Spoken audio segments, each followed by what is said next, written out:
ಮುಗಿತೀನಮ್ಮ, ಯಾವ ಅನಾಹುತನೂ ಮಾಡಬೇಡ. ನೀನು ಮನವಿ ಮಾಡ್ಕೋಬೇಕಾಗಿರೋದು ನನ್ನ ಹತ್ರ ಅಲ್ಲ, ಅಲ್ಲಿ ನಿಂತಿದ್ದಾನಲ್ಲ ಭೈರವ, ಅವನ ಹತ್ರ. ಬಾಬಾ ದಯವಿಟ್ಟು ಅರ್ಥ ಮಾಡ್ಕೊಳ್ಳಿ ಬಾಬಾ, ಹಾಕಿರೋ ಈಗ ಏನಾರ ತೆಗೆದು ಬಿಡಿ.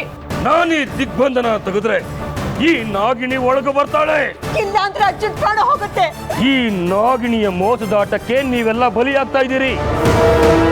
ನಿಮ್ಮನ್ನೆಲ್ಲ ರಕ್ಷಣೆ ಮಾಡೋ ಜವಾಬ್ದಾರಿ ನನ್ನ ಮೇಲಿದೆ ಅನ್ನೋದನ್ನ ಮರಿಬೇಡಿ.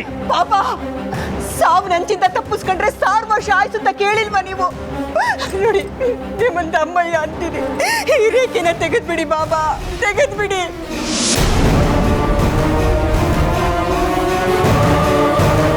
ನಿಮಗೆ ಒಳ್ಳೆ ಮಾತಲ್ಲಿ ಹೇಳಿದ್ರೆ ಕೇಳಲ್ಲ ಅಲ್ವಾ?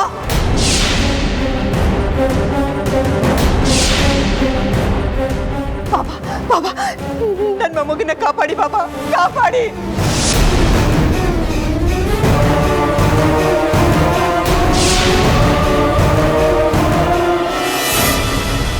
ಜೈ ಮಹಾಕಾಲ.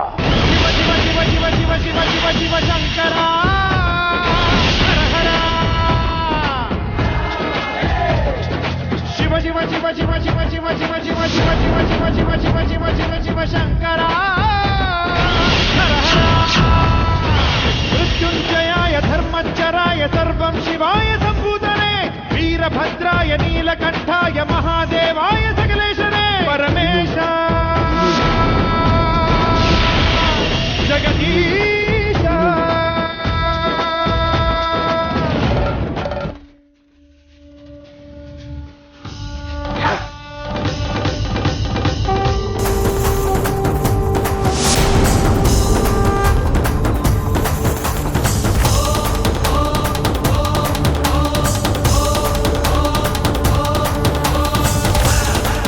ನಾಗಮಣಿ ಎಲ್ಲಿದೆ ಅನ್ನೋ ಸಣ್ಣ ಸುಳಿವು ಸಹ ಸಿಗ್ತಾ ಇಲ್ವಲ್ಲ.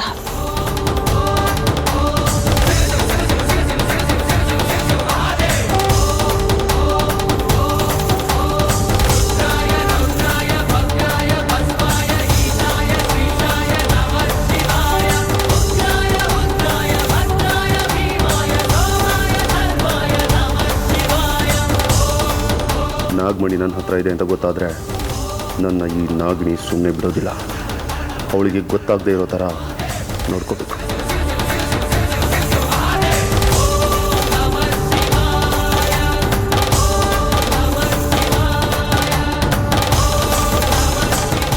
ಇಲ್ಲ, ನಾನು ಎಷ್ಟೇ ಹುಡುಕಿದ್ರೂ ಸಹ ನಾಗಮಣಿ ಎಲ್ಲಿದೆ ಅನ್ನೋದು ನನಗೆ ಗೊತ್ತಾಗ್ತಾ ಇಲ್ಲ.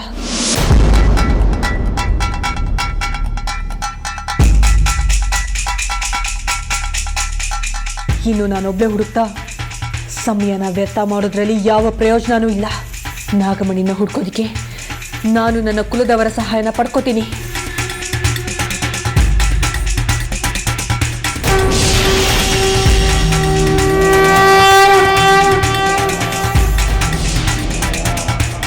ನೋಡಿ, ನಾನು ನಾಗಮಣಿನ ಹುಡುಕ್ತಾ ಇದ್ದೀನಿ.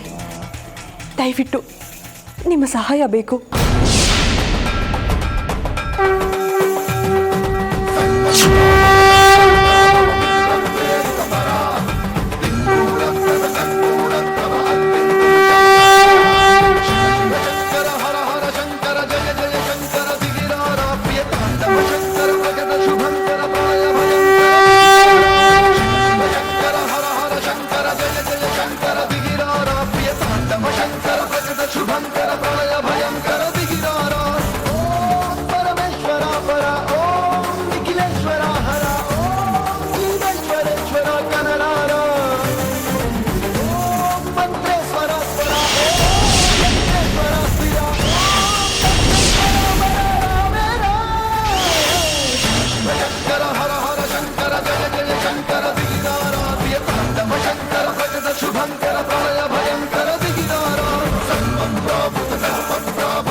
ಈ ಹಾವುಗಳು ಯಾಕೆ ನನ್ನ ಹೀಗೆ ಸುತ್ಕೊಂಡಿದ್ದಾವೆ ಅಂದರೆ ನಾಗಮಣಿ ನನ್ನ ಹತ್ರ ಇದೆ ಅನ್ನೋದು ಇವಳಿಗೆ ಗೊತ್ತಾಗಿದೆಯಾ?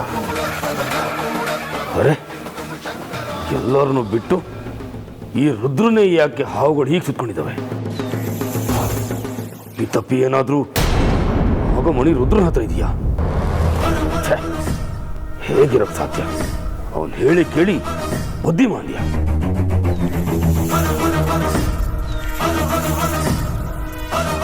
ಬಾಬಾ ನೋಡಿ, ನಿಮ್ಮನ್ನ ಕೈ ಮುಗಿದು ಕೇಳ್ಕೊತೀನಿ, ನಾಗಮಣಿಗೂ ಇವನಿಗೂ ಏನು ಸಂಬಂಧ ಇಲ್ಲ, ಅವನಿಗೇನು ಗೊತ್ತಿಲ್ಲ. ನೋಡಿ, ಅವನು ತುಂಬ ಪಾಪದವನು. ದಯವಿಟ್ಟು ಅವನ್ನ ಹೆದರಿಸ್ಬೇಡಿ, ದಯವಿಟ್ಟು ಅವನ್ನ ಹೆದರಿಸ್ಬೇಡಿ.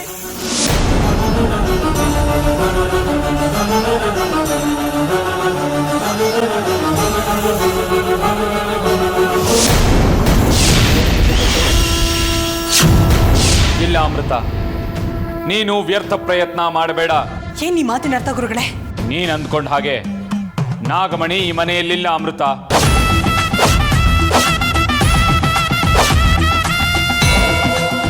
ಅಂದ್ರೆ ನಾಗಮಣಿಯನ್ನ ಈ ಮನೆಯಿಂದ ಬೇರೆ ಯಾರೋ ಅಪಹರಿಸಿದ್ದಾರೆ. ನೀವ್ ಹೇಳ್ತಾ ಇರೋದು ಸತ್ಯನಾ ಗುರುಗಳೇ? ಸತ್ಯ ಮಗಳೇ, ಆದರೆ ಯಾರು ಅಪಹರಿಸಿದ್ದಾರೆ ಅನ್ನೋದು ಮಾತ್ರ ನಿಗೂಢವಾಗಿದೆ. ಅದು ನನ್ನ ದಿವ್ಯ ದೃಷ್ಟಿಗೂ ಗೋಚರವಾಗ್ತಾ ಇಲ್ಲ. ಈಗ ಮುಂದೆ ಈಗ ನೀನು ಶೇಷನನ್ನ ಬಿಡಿಸೋದಕ್ಕೆ ಆ ಮನೆಯವರನ್ನ ಬಂಧ ಮುಕ್ತಗೊಳಿಸಲೇಬೇಕು. ಇಲ್ಲದೇ ಇದ್ರೆ ನಿನ್ನನ್ನ ಮತ್ತೆ ಶೇಷನನ್ನ ಇಬ್ಬರನ್ನು ಆ ಭೈರವ ಬಂಧಿಸ್ತಾನೆ. ಆಗ ಎಲ್ಲ ಕೈತಪ್ಪಿ ಹೋಗುತ್ತೆ. ಇಲ್ಲ ಗುರುಗಳೇ, ಈ ಮನೆಯವರನ್ನ ಬಿಟ್ರೆ ನಾಗಮಣಿ ನಮಗೆ ದಕ್ಕೋ ಯಾವ ನಂಬಿಕೆನೂ ಇಲ್ಲ. ಈ ಮನೆಯಲ್ಲಿ ಸಾವಿನ ಸೂತಕದ ದೀಪ ಉರಿಬೇಕು. ಆಗ್ಲೇ ಇವ್ರಿಗೆ ಅರಿವು ಬರೋದು. ಅಮೃತ, ನಿನ್ನ ಒಂದು ತಪ್ಪು ನಿರ್ಧಾರ ಶೇಷನ ಜೀವಕ್ಕೆ ಆಪತ್ತು ತರಬಹುದು. ನನ್ನ ಮಾತು ಕೇಳು.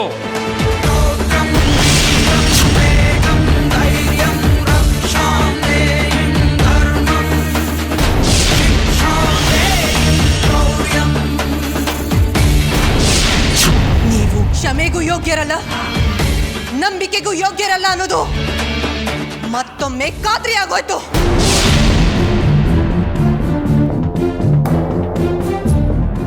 ನಿಮ್ಮ ಜೀವಕ್ಕೆಲ್ಲ ಅಪಾಯ ಇದೆ ಅಂತ ಗೊತ್ತಿದ್ರು ಸಹ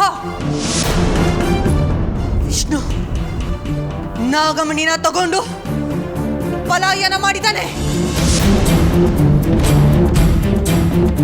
ಅಂದ್ರೆ ನಿಮ್ಮ ಕ್ಷೇಮಕ್ಕಿಂತ ಆ ವಿಷ್ಣುಗೆ ನಾಗಮಣಿನೇ ಹೆಚ್ಚಾಗೋಯ್ತಾ? ನೋಡು, ನನ್ನ ಮಗನ ಗುಣ ಇಂಥದ್ದು ಅಂತ ನನಗೆ ಚೆನ್ನಾಗಿ ಗೊತ್ತು. ಅವನಿಗೆ ನಮ್ಮನ್ನು ಬಿಟ್ಟರೆ ಬೇರೆ ಪ್ರಪಂಚನೇ ಇಲ್ಲ. ನಿನ್ನ ಮಗ ನಂಬಿಕೆ ದ್ರೋಹಿ, ನೀನು ಸುಳ್ಳಿನ ರಾಣಿ.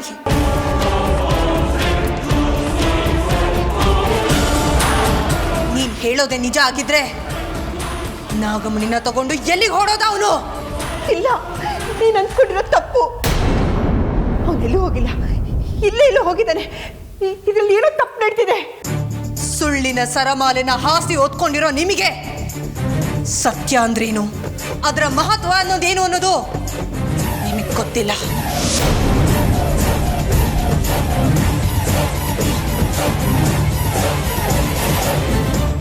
ಇನ್ನು ನಾನು ತಾಳ್ಮೆಯಿಂದ ಇರೋದಕ್ಕೆ ಸಾಧ್ಯನೇ ಇಲ್ಲ. ಈ ಮನೆಯಿಂದ ನಾಗಮಣಿನ ಹೇಗೆ ತಗೊಂಡು ಹೋಗ್ಬೇಕು ಅನ್ನೋದು ನನಗೆ ಗೊತ್ತು. ಮೊದಲು ಕಿರಿ ಮಗನ ಪ್ರಾಣನ ತೆಗಿತೀನಿ, ಆಮೇಲೆ ಒಬ್ಬೊಬ್ರು ಬಲಿ ತಗೋತೀನಿ. ಬೇಡ ಬೇಡಮ್ಮ, ಬೇಡ, ಇವನೇನು ಮಾಡಬೇಡ. ಅವ್ನು ನಿಷ್ಪಾಪಿ, ಅವನಿಗೇನು ಗೊತ್ತಿಲ್ಲ. ಯಾರು ನಿಷ್ಪಾಪಿ, ಯಾರು ನಿರಪರಾಧಿ, ಯಾರು ಪಾಪಿಗಳು ಅನ್ನೋದು ನನಗೆ ಚೆನ್ನಾಗಿ ಗೊತ್ತು.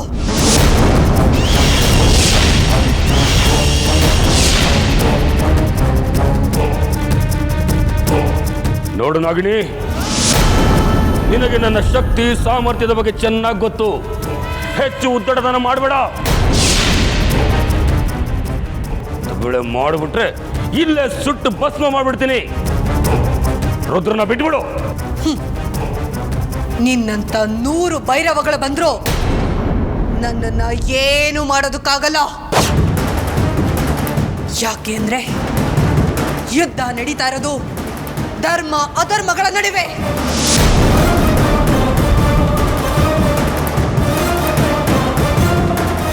ಅಧರ್ಮ ಗೆದ್ದಿರೋ ಉದಾಹರಣೆ ಇತಿಹಾಸದಲ್ಲೇ ಇಲ್ಲ. ಕೆಲವರಿಗೆ ಹೇಳೋ ರೀತಿಯಲ್ಲಿ ಹೇಳಿದ್ರೇ ಅರ್ಥ ಆಗೋದು. ಜೈ ಮಹಾಕಾಲ.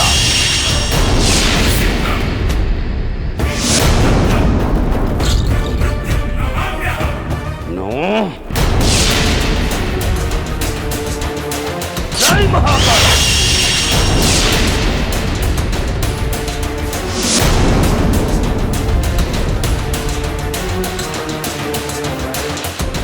ಹುಡುವೆ, ನಿನ್ನನ್ನು ಬಿಡಲ್ಲ ನಾನು. ಜೈ ಮಹಾಕಾಲ.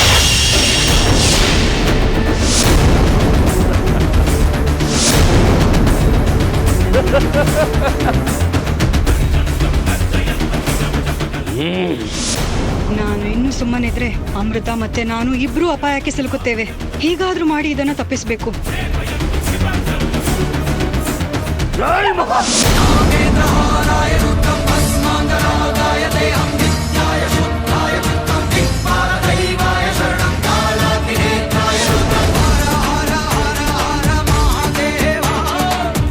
ಛೇ, ಅನ್ಯಾಯವಾಗಿ ಈ ಅಮೃತ ಅಡ್ಡ ಬಂದ್ಬಿಟ್ಲು.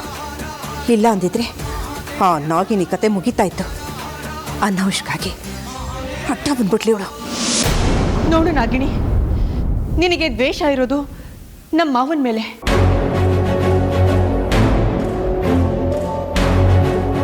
ನೀ ನಮ್ಗೆಷ್ಟೇ ಹಿಂಸೆ ಕೊಟ್ಟರು ನಿನಗೆ ನಾಗಮಣಿ ಸಿಗಲ್ಲ. ಯಾಕೆಂದ್ರೆ ನಮ್ ಯಾರ ಹತ್ರನೂ ನಾಗಮಣಿ ಇಲ್ಲ. ಓ, ನೀನು ಈ ಮನೆ ಸೊಸೆ ಅಲ್ವಾ? ನೀನನ್ನ ಬಲಿ ತಗೊಂಡ್ರೆ ಎಲ್ಲ ಸರಿ ಹೋಗುತ್ತೆ.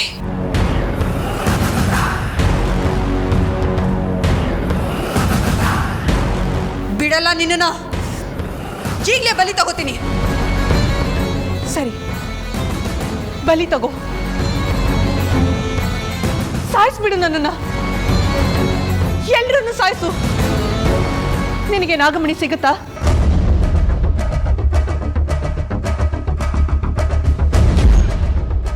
ನೋಡ್ ನಾಗಿನಿ, ನೀನಿಲ್ಲಿ ಸಾವು ನೋವು ಮಾಡೋದಕ್ಕೆ ನೋಡ್ಬೇಡ. ನಮ್ಮ ಮಾವ ಬಂದ್ಮೇಲೆ ನಾನು ಕರ್ಕೊಂಡು ಬರ್ತೀನಿ ಅವ್ರನ್ನ. ಅವ್ರ ಕೈಯಲ್ಲೇ ನಿನಗೆ ನಾಗಮಣಿನ ಒಪ್ಪಿಸ್ತೀನಿ.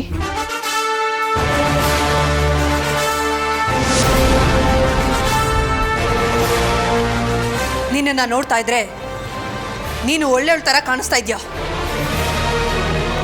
ನಿನ್ನ ನಂಬ್ತೀನಿ. ಆದ್ರೆ ಒಂದು ಮಾತು.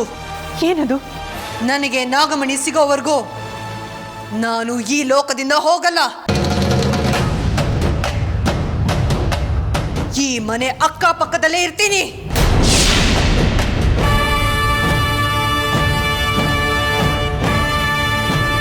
ಅಕಸ್ಮಾತ್ ವಿಷ್ಣು ಬಂದ ಮೇಲೂ ನನಗೆ ನಾಗಮಣಿ ಸಿಗದೆ ಹೋದ್ರೆ ನಾನು ಈ ಮನೆಯಲ್ಲಿ ಒಬ್ರನ್ನು ಬಿಡಲ್ಲ.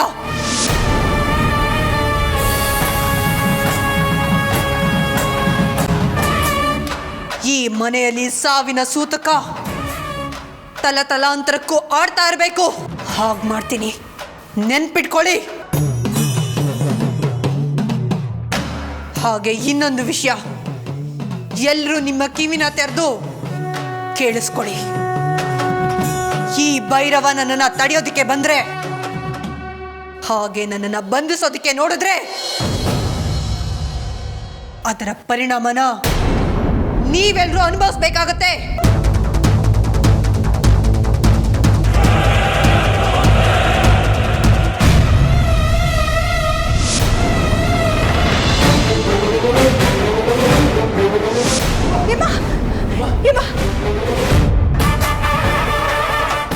ಏನಾಯ್ತಮ್ಮ?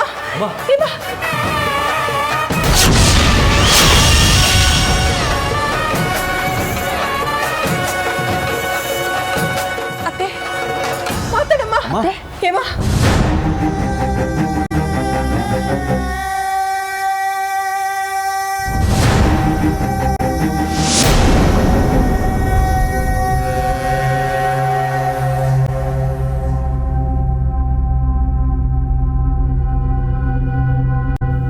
ಅಣ್ಣ ಹೇಗಿದ್ಯಾ? ರುದ್ರ, ನೀನು ಮಾಡ್ತಾ ಇರೋದು ತಪ್ಪು. ನೋಡು, ಕಾಲ ಇನ್ನು ಮಿಂಚಿಲ್ಲ, ನೀನು ಮಾಡ್ತಾ ಇರೋದನ್ನ ತಿದ್ಕೋ. ಅದು ಹಾಗಿರ್ಲಿ, ಮನೇಲಿ ಎಲ್ಲರೂ ನಿನ್ನ ಹುಡುಕ್ತಾ ಇದ್ದಾರೆ. ನೋಡು ರುದ್ರ, ಈ ವಿಷಯದಲ್ಲಿ ತಮಾಷೆ ಮಾಡಬೇಡ. ನೀನು ಮೊದಲು ನನ್ನನ್ನು ಹೊರಗೆ ಬಿಡೋ. ನೀನು ನಮ್ಮ ಅಣ್ಣ, ನೀನು ಹೀಗಿರೋದನ್ನ ನನ್ನ ಕೈಯಿಂದ ನೋಡೋದಕ್ಕಾಗ್ತಾ ಇಲ್ಲ. ಆದರೆ ಏನು ಮಾಡಲಿ, ನಾನು ನಿನ್ನನ್ನು ಹೊರಗೆ ಬಿಟ್ರೆ ಆ ನಾಗಿಣಿ ಬಂದು ನಿನ್ನ ಹತ್ರ ನಾಗಮಣಿನ ಕೇಳ್ತಾಳೆ. ಆಗ ನೀನು ಸುಮ್ಮನೆ ಇರ್ತೀಯಾ? ಇಲ್ಲ, ನನ್ನನ್ನು ತೋರಿಸಿ ನಾಗಮಣಿ ರುದ್ರನ ಹತ್ರ ಇದೆ ಅಂತ ಹೇಳ್ತೀಯ. ಆಗ ಅವಳು ನನ್ನ ಹಿಂದೆ ಬೀಳ್ತಾಳೆ. ನೋಡು ರುದ್ರ, ನಾಗಮಣಿಗೋಸ್ಕರ ನೀನು ಹೀಗೆಲ್ಲ ಆಡಬೇಡ. ಅದನ್ನು ಸಂಭಾಳಿಸೋದು ಅಷ್ಟು ಸುಲಭ ಅಲ್ಲ ಕಣೋ. ಅದಕ್ಕೆ ಸಮಯಕ್ಕೆ ಸರಿಯಾಗಿ ಪೂಜೆಗಳಾಗಬೇಕು. ಇಲ್ಲದಿದ್ರೆ ಯಾರು ಅದನ್ನು ವಶಪಡಿಸ್ಕೊಂಡಿರ್ತಾರೋ ಅವರನ್ನೇ ಆಹುತಿ ತಗೊಂಡ್ಬಿಡುತ್ತದು. ಏನು, ನನ್ನನ್ನು ಹೆದರಿಸ್ತಾ ಇದೆಯಾ ನೀನು? ನಾಗಮಣಿ ಬಗ್ಗೆ ನಿನಗಿಂತ ಚೆನ್ನಾಗಿ ನನಗೆ ಹೆಚ್ಚಾಗುತ್ತೋ? ಯಾವಾಗ ಹೇಗೆ ಅದನ್ನ ಎಲ್ಲೆಲ್ಲಿ ಇಡಬೇಕು ಅನ್ನೋದು ನನಗೆ ಚೆನ್ನಾಗಿ ಗೊತ್ತು. ಹೇಗೆ ಪೂಜೆ ಮಾಡಬೇಕು, ಯಾವ್ಯಾವ ಸಮಯದಲ್ಲಿ ಪೂಜೆ ಮಾಡಬೇಕು ಎಲ್ಲನೂ ನನಗೆ ಚೆನ್ನಾಗಿ ಗೊತ್ತು. ಹಾಗಲ್ಲ ಕಣೋ ರುದ್ರ. ನೋಡು, ನಿನ್ನೊಬ್ಬನ ಆಸೆನ ಈಡೇರಿಸ್ಕೊಳ್ಳೋದಕ್ಕೋಸ್ಕರ ನಮ್ಮೆಲ್ಲರ ಜೀವನ ಬಲಿ ತಗೋಬೇಡ ಕಣೋ. ದಯವಿಟ್ಟು ನನ್ನ ಮಾತನ್ನು ಕೇಳೋ. ನಾಗಮಣಿ ವಿಷಯಕ್ಕೆ ಬಂದ್ರೆ ಆ ಬ್ರಹ್ಮ ಬಂದ್ರು ನಾನು ಅವನ ಮಾತು ಕೇಳಲ್ಲ. ಇನ್ನು ನೀನ್ ಯಾವ ಲೆಕ್ಕ ನನಗೆ? ಇನ್ನು ಆ ಮುದುಕಿ ಮಾತನ್ನ ಕೇಳ್ತೀನಿ ಅಂತ ನೀನು ಅನ್ಕೊಂಡ್ರೆ ನಿನ್ನಂತ ಮೂರ್ಖ ಪ್ರಪಂಚದಲ್ಲೇ ಇಲ್ಲ. ಅಂದ್ರೆ ಆ ನಾಗಮಣಿಗೋಸ್ಕರ ನೀನು ನಮ್ಮೆಲ್ಲರನ್ನೂ ಕಳ್ಕೊಳ್ತೀಯ? ಹೌದು. ಯಾರು ನೀವೆಲ್ಲ? ನನಗೂ ನಿಮಗೂ ಏನ್ ಸಂಬಂಧ? ಸಂಬಂಧನೇ ಇಲ್ಲ ಅಂದಮೇಲೆ ಕಳ್ಕೊಳ್ಳೋದು ಎಲ್ಲಿಂದ ಬಂತು? ಅಷ್ಟೊತ್ತಿಂದ ನಾನು ನಿನ್ನ ಜೊತೆ ಮಾತಾಡಿ ನನ್ನ ಟೈಮನ್ನ ವೇಸ್ಟ್ ಮಾಡಿಕೊಂಡೆ. ಇನ್ನೂ ಅಂತ ತಪ್ಪು ನಾನು ಮಾಡಲ್ಲ.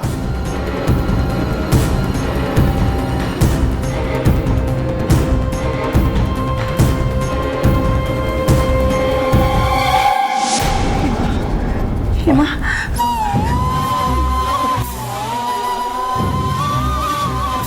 ಹೇಮ, ಹೇಮ, ತಗೋ ನೀರು ಕುಡಿ.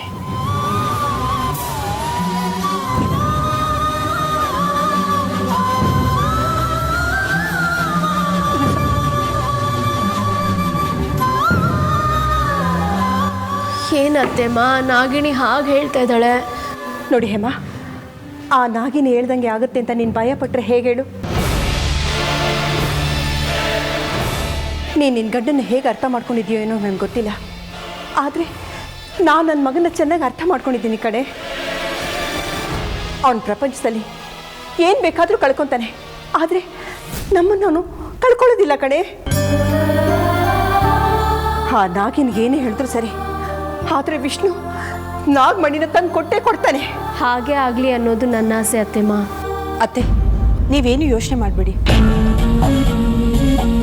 ನೀವು ಆಸೆ ಪಟ್ಟಾಗೆ ಎಲ್ಲ ಆಗುತ್ತೆ. ನೆಮ್ಮದಿಯಾಗಿರಿ. ಹಾ, ಅಮೃತ ಹೇಳ್ತಿದ್ದಾಳಲ್ಲ, ಇವಳು ಮಾತಿಗೆ ಆ ನಾಗಿನಿನೇ ಕರಗಿದ್ದಾಳೆ ಅಂದಮೇಲೆ ಇವಳು ಮಾತು ನಡೆಯೋದಿಲ್ವಾ? ಅಜ್ಜಿ, ಕೊಂಗ್ ಹುಡುಕ್ಬೇಕು ಅಂದ್ರೆ ಎಲ್ಲಾದ್ರಲ್ಲೂ ಕೊಂಗ್ ಸಿಕ್ಕೇ ಸಿಗುತ್ತೆ. ಮಾತಾಡೋ ಶೈಲಿಯೇ ಗೊತ್ತಾಗುತ್ತೆ ಅಜ್ಜಿ. ಅಮೃತವ್ರೆ, ಬನ್ನಿ ಹೋಗೋಣ, ರೆಸ್ಟ್ ಮಾಡಮ್ಮ.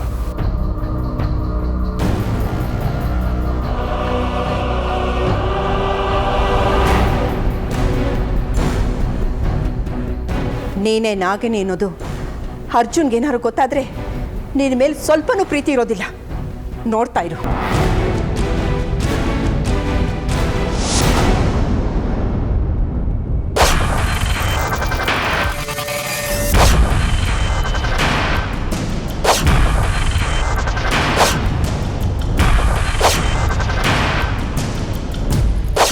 ಮುಂದಿನ ನಾಗಷಷ್ಠಿಯೊಳಗೆ ನಾನು ನನ್ನ ಕಾರ್ಯನ ಮುಗಿಸಿ ನಾಗಲೋಕಕ್ಕೆ ನಾಗಮಣಿ ಸಮೇತ ಸೇರ್ಕೋಬೇಕು. ಎಷ್ಟು ದಿನ ಅಂತ ಹೀಗೆ ತಪ್ಪಿಸ್ಕೊಳ್ತಾಳೆ ಇವಳು? ಎಲ್ಲದಕ್ಕೂ ಒಂದು ಅಂತ್ಯ ಇರೋ ಹಾಗೆ ಇವಳಾಟಕ್ಕೂ ಅಂತ್ಯ ಇದ್ದೇ ಇರುತ್ತೆ. ನಾನು ನನ್ನ ಗುರಿನ ಸುಲಭವಾಗಿ ಮುಟ್ಟಬೇಕು ಅಂದರೆ ನನ್ನ ದಾರಿಗೆ ಅಡ್ಡವಾಗಿರೋದನ್ನು ನಾನೇ ನಿವಾರಣೆ ಮಾಡ್ಕೋಬೇಕು. ಅರ್ಜುನ್ ಅವರೇ, ದಯವಿಟ್ಟು ನನ್ನನ್ನು ಕ್ಷಮಿಸಿ.